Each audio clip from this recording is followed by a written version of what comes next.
വേദിയിലും സദസ്സിലും ഇരിക്കുന്ന മാന്യ വ്യക്തിത്വങ്ങളെ, രക്ഷിതാക്കളെ, സഹോദരങ്ങളെ, സഹോദരിമാരെ, നമ്മുടെ ഏവരുടെയും മേൽ ദൈവം തമ്പുരാന്റെ കാരുണ്യം സദാ വർഷിക്കുമാറാകട്ടെ.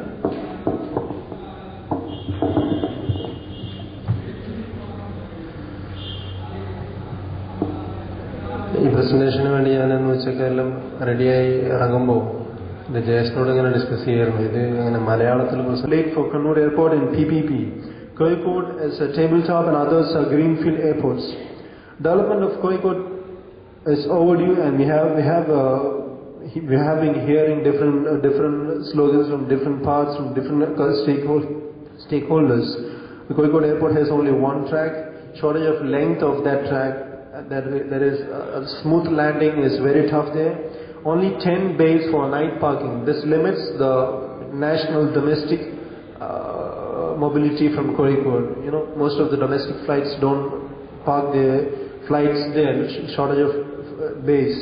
Development of projects met with protests due to lack of transparency. It has been raised that most of the land acquired now is being allotted for commercial purpose and not for development of the airport.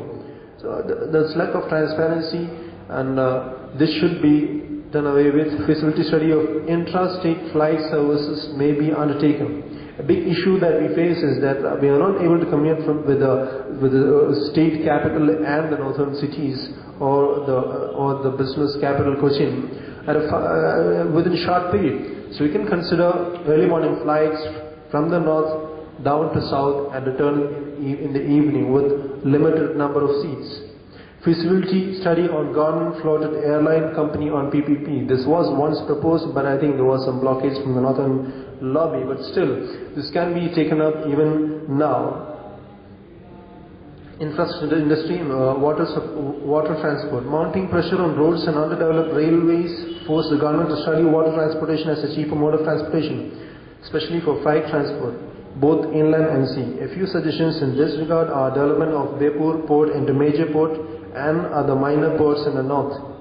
Licensing private transporters to ply with strict monitoring. I mean strict monitoring because this sector is very much prone to other activities, you all know. Vessel manufacturing units may also be floated on PPP. Environmental and biological concerns should be taken into account in dredging and permitting motorized boats for inland transportation. Another important aspect of infrastructure industry is the urban infrastructure. It's like civil infrastructure facilities in cities with public transportation in cities, public utilities like sewerage, drainage, water parks, playgrounds, waste management, cooking gas distribution, etc.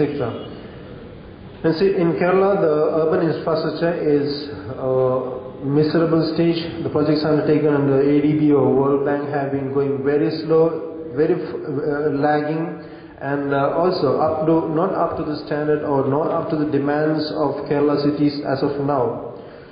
It's causing a great concern. PPP with control on profit may be considered as alternative until the system improves, given the urgency of improving urban infrastructure. Security concerns to be addressed in water and gas as urban infrastructure.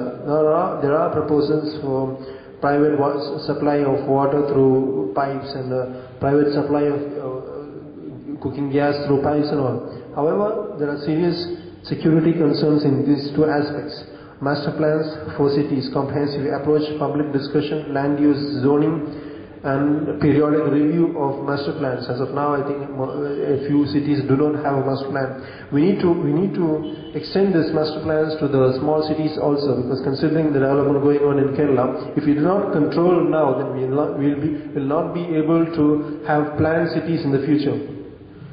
Infrastructure industry, housing, office and commercial. Demand for built-up space is on rise.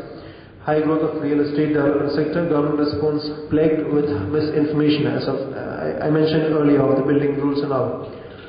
I would like to cite out certain problems and suggestions in this office and commercial and housing sector. Unscientific building rules, as mentioned earlier. Land use zoning updation is very much overdue in most cities. The usage zoning must be revised considering current usage and current needs. Incentivize affordable housing, sale tax registration fee waiver or reduction, and declare specific zones for affordable housing will limit the prices of housing for the common man. Fair value to be streamlined to be 60 or 70% of market value. Procedural hurdles in approvals I mentioned earlier. Industrial infrastructure, growth of industry in Kerala unsatisfactory.